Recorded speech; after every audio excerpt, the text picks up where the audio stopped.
Վստահ եմ շատերի կյանքում են եղել շրջաններ, որ գրեթե ամեն ինչ թարս է գնացել, ոչինչ չի հաջողվել եւ անգամ կարծիք է եղել, որ ինչ-որ նեգատիվ կամ մոգական ազդեցություն կա ձեր կյանքի վրա։ Եվ եթե այդ ընթացքում գնացել եք գուշակի մոտ, հաստատ գուշակն էլ հաստատել է, որ հենց ձեր վրա թուղթուկին են արել։ Լրատվականներով մենք անդադար լսում ենք բացասական լուրեր, ինչ-որ տագնապային կանխատեսումներ եւ գրեթե միշտ գտնվում ենք խուճապի ներքին տագնապների մեջ։ Եթե դրան էլ ավելացնենք մեր անձնական խնդիրները, դուրս կգա, որ ամբողջ օրը մենք անցկացնում ենք ինչ-որ նեգատիվ միջավայրում եւ հենց այդ կենցաղային նեգատիվ կոչվածն է, որ շատ գուշակներ տեսնում են ձեր դաշտում եւ այն անվանում են մոգական ազդեցություն։ Պարզապես մի հետևեք լրատվականների նորություններին։ Արգելափակեք բոլոր էջերը, որոնք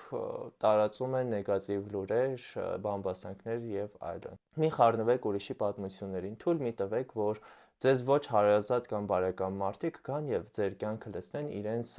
սեփական հոգսերով ու խնդիրներով։ Այս աննշան փոփոխությունները ձեր կյանք մտցնելուց հետո ինքներդ էլ որոշ ժամանակ անց կնկատեք, որ կյանքը իրականում այդքան էլ վատը չէ,